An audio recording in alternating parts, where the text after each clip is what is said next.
Salut à toutes et à tous, c'est Felgab. Dans la nuit du vendredi au samedi, le Bitcoin a enregistré une hausse phénoménale de 40% en seulement 48 heures, la troisième hausse la plus importante de son histoire. Et forcément, ce mouvement haussier soudain suscite plusieurs questions. Est-on en train d'observer un retournement de tendance sur le marché du Bitcoin qui était jusque-là baissier? Est-ce qu'on est en train de se diriger vers une nouvelle tendance haussière? Comment expliquer cette hausse soudaine? Est-ce qu'il y a des facteurs techniques ou encore des facteurs fondamentaux? Et donc, pour répondre à ces questions, il faudra observer notamment toutes les informations qu'on a à disposition, que ce soit du côté de l'analyse fondamentale ou de l'analyse technique. Et enfin, la troisième question majeure que l'on est en droit de se poser, c'est est-ce qu'il faut acheter du Bitcoin maintenant? Et ça dépend en fait de notre position, si on est plutôt un investisseur long terme ou un trader qui cherche à obtenir des profits à court, voire à moyen terme. Donc ici, je me suis rendu sur le site Coin360 pour avoir une vue globale de la santé, entre guillemets, du marché des crypto-monnaies. Et vous pouvez voir que quand même, on a un signal vert sur l'ensemble du marché des crypto-monnaies. Évidemment, si le mastodonte, le Bitcoin se comporte bien, eh bien on a quand même une tendance, une corrélation positive entre une hausse du Bitcoin, la crypto-monnaie phare, et le marché des altcoins, c'est-à-dire toutes les autres crypto-monnaies. Ici, à l'heure actuelle, vous pouvez voir qu'aujourd'hui, le Bitcoin, après avoir augmenté de 40% la semaine dernière, consolide et est en train de ranger autour d'un prix qui oscille entre 9200 et 9500 $. On a eu une hausse également similaire sur l'Ethereum, le Ripple, etc. Donc, pour avoir plus d'informations ici et découvrir ce site, je vous le mettrai en description. Mais le but vraiment de la vidéo, ça va être de comprendre pourquoi on a eu une hausse soudaine. Est-ce que c'est un signal d'achat? Comment interpréter cette hausse du Bitcoin? Est-ce qu'il y a un engouement futur qui va se développer? Est-ce qu'on est à l'aube d'une nouvelle bulle spéculative, etc. Bien entendu, je ne peux pas anticiper le futur prix du Bitcoin et aucun trader ne le peut réellement, que vous soyez trader, investisseur ou juste amateur comme moi. Tout ce que je vais faire dans cette vidéo, c'est vous donner des éléments d'analyse technique et fondamentaux. Après, à vous de prendre vos décisions. Donc, comme je vous l'ai dit plus tôt dans la vidéo, si on se rend sur le site CoinTradingView qui vous aurez à disposition gratuitement le graphique du Bitcoin depuis sa création et que je me mets ici en daily. Donc je vous le précise dès le début, il y aura un petit peu d'analyse technique, mais je vais essayer de vulgariser ça un maximum pour que tout le monde puisse comprendre et tirer profit des informations que je vais donner. Donc le moment où je parlais en début de vidéo, c'est-à-dire la nuit du vendredi au samedi, on se situait ici, c'est-à-dire le 25 octobre, après que vous voyez ici la grande bougie verte, la première grande bougie verte, suivie d'une seconde, puis d'une troisième, avant, à l'heure actuelle, de subir une petite baisse et de ranger, c'est-à-dire de revenir dans un canal de stabilité. Ici, donc, vous pouvez voir qu'on a eu une hausse où le Bitcoin, le 25 octobre, était à peu près à 7400 $.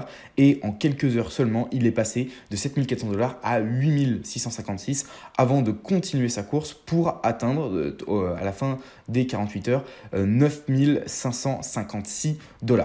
Donc, c'est ça vraiment qui nous intéresse. Comment on n'a pas pu anticiper cette hausse? Pourquoi tout le monde était en train de dire que le marché était bear, c'est-à-dire baissier, puisque l'attaque de l'ours va vers le bas, on appelle ça un marché baissier, c'est-à-dire qu'il est bear, il attaque vers le bas. À l'inverse, pourquoi on n'avait pas anticipé un marché bull, c'est-à-dire donc du taureau qui attaque vers le haut, les cornes vers le ciel et donc haussier? Pourquoi donc tout le monde s'est fait surprendre? Et encore une fois, on n'a pas anticipé cette hausse. Tout le monde était en train tout simplement de, comme vous pouvez le voir ici, de prévoir une continuité en fait dans la tendance baissière et pourquoi pas aller toucher un nouveau bottom pour ensuite racheter un bottom un plus bas pour pouvoir racheter et ensuite vendre le Bitcoin lorsqu'il y aurait tout simplement la saison du Bitcoin, lorsque le Bitcoin remonterait à ses plus hauts. Donc ici, si on passe, je vais d'abord faire une analyse technique vraiment vulgarisée où je vais détailler l'ensemble des analyses que je vais donner. Puis ensuite, je vous donnerai d'autres informations qui s'inscriront plus dans une dans une analyse fondamentale, c'est-à-dire des informations dans le monde réel, par exemple des décisions de dirigeants politiques et notamment de la Chine qui ont fait que ça a augmenté en fait l'engouement autour du Bitcoin et ont poussé certains investisseurs à rentrer sur le marché à ce moment-là. Et donc bien entendu, si il y a d'autant plus d'investisseurs qui se jettent sur le marché des crypto-monnaies et investissent leur argent suite à l'apprentissage d'une information ou d'une news, cela peut expliquer une entrée de volume en fait, où on a injecté beaucoup de monnaie fiduciaire, et ce qui a fait augmenter le prix du Bitcoin. Donc on passe à une analyse technique pour expliquer en détail pourquoi on a eu une hausse, etc. Et est-ce qu'on est en train d'observer un retournement de tendance. Ici, on va passer en 4 heures. Voilà, donc on retrouve ici nos trois mèches haussières de plus de 40%. Et ici, si on trace une résistance tout simplement depuis, on va dire, juillet 2018. Donc depuis juillet 2018, on était quand même dans une tendance baissière, comme vous pouvez le voir ici. On était dans une tendance haussière et c'est vraiment là où, après avoir eu la bulle spéculative jusqu'en juillet 2018 ici, on a marqué le pas, on est reparti à la baisse et la plupart des traders étaient en train de short le marché.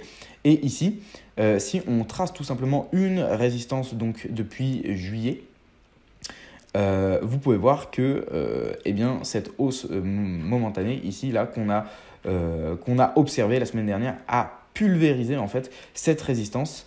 Et donc potentiellement ça pourrait être un signal de retournement de tendance, et donc là ça s'excite à partir de là. Donc la résistance qui était censée être à 8150, on ne devait pas excéder ce stade empiriquement du moins de ce qui avait été observé. Et bien là on l'a explosé tout simplement, on est monté jusqu'à les $10 000, et donc c'est forcément un bon signal, un signal d'achat qui pourrait être synonyme d'un retournement de tendance. Donc ça c'est vraiment quelque chose de très simple, une analyse très simple, mais qui apporte une réelle valeur à l'analyse, puisque tout simplement c'est quelque chose qu'il faut prendre en compte et qu'on oublie assez souvent. On a explosé une résistance et donc c'est potentiellement un signal d'achat. Après, si on cède d'indicateurs complémentaires, donc ici moi je vais m'aider du RSI. Voilà, donc pour ceux qui ne connaissent pas les indicateurs de trading, je vous invite à aller voir tout simplement en détail comment ceci fonctionne. On peut voir actuellement que le RSI donc, qui a fait un bond également lorsqu'on a eu cette hausse vraiment très importante en un laps de temps relativement réduit. On peut voir que le RSI à l'heure actuelle aussi dans la cinquantaine environ, il est entre 50 et 55, et il faut savoir que l'on estime qu'un marché est bull, donc haussier à partir de 50 et bear en dessous de 50. Donc vous voyez qu'on a encore une indécision et que cette hausse que l'on a eu la semaine dernière n'est toujours pas décisive, et le marché peut très bien repartir à la baisse, hormis ce que les plus enthousiastes pourront dire. Vous voyez que pour l'instant on est dans une phase d'indécision totale, avec un RSI qui ne nous dit pas clairement où est-ce qu'on est positionné. Est-ce qu'on en a fini avec cette tendance baissière? Est-ce qu'il faut acheter maintenant du Bitcoin pour à court, moyen, voire long terme? Est-ce qu'on se profile vers une tendance haussière de nouveau qui n'avait pas été observée depuis juillet 2008? Un autre indicateur qui pourrait être intéressant d'intégrer dans son analyse, c'est le MACD, donc qui compare les moyennes mobiles ici. Et en fait, ce qui est intéressant, donc si on repasse en daily, ici voilà, donc pour pas encombrer, je vais enlever ici la résistance, hop, ici, non, on va faire l'analyse en 4 heures, ça sera plus visible, hop, tac, voilà. Donc ici, on peut voir que sur le MACD, on a en fait un plus haut qui est ici. Vous voyez ici sur l'analyse, vous avez un plus haut qui se trouve juste ici et un plus bas là, alors que sur l'analyse graphique, on a l'inverse. Ceci s'appelle une divergence haussière et généralement, ça traduit un retournement de tendance. Donc vous voyez que ici, elle est bien nette. Là, on a un plus haut qui est plus bas que le second plus haut, et ici, on a exactement l'inverse. Pour que ce soit plus simple à visualiser, eh bien, vous pouvez simplement tracer une petite ligne ici. Vous voyez que ici, la pente est haussière. Et là, si vous faites la même chose en traçant, hop, ici, vous voyez qu'elle est baissière. Ceci traduit une divergence haussière qui pourrait potentiellement traduire eh bien, un retournement de tendance et donc un potentiel mouvement haussier à l'avenir du marché. Donc, on est toujours dans l'indécision puisqu'on a une divergence haussière, mais en même temps on a un RSI qui est instable. Puis on a des prévisions qui nous disent que finalement shorter le marché, c'est pas négligeable dans la mesure où la plupart des traders continuent à shorter le marché. Et donc, si on regarde un coup d'œil au niveau des volumes, on peut voir que quand même, il y a plus de vendeurs que d'acheteurs. Du moins en volume, en quantité, et pas sur la somme qui est misée par chacun. Donc on peut quand même considérer que la poursuite d'une tendance baissière n'est tout de même pas à négliger, même si on a plusieurs indicateurs qui nous laissent anticiper un retournement de la tendance. Alors à partir de cette analyse-là, comme on ne sait pas encore si le marché va poursuivre cette tendance haussière qui a été vraiment marquée par cette hausse-là fulgurante de 40%, est-ce que c'est le moment d'investir dans le Bitcoin? Ça, c'est une question vraiment que tout le monde se pose au final, implicitement ou concrètement. On l'a dit peut-être pas à voix haute, mais c'est ce qu'on pense à chaque fois que l'on trade, lorsqu'on est un trader ou lorsque l'on investit. Alors, là, je vais vous donner une analyse personnelle. Alors, c'est à vous de vous faire votre propre opinion. Néanmoins, moi, c'est mon analyse personnelle et donc c'est à vous d'interpréter ce que je vous dis ici sans pour autant faire exactement la même chose que moi.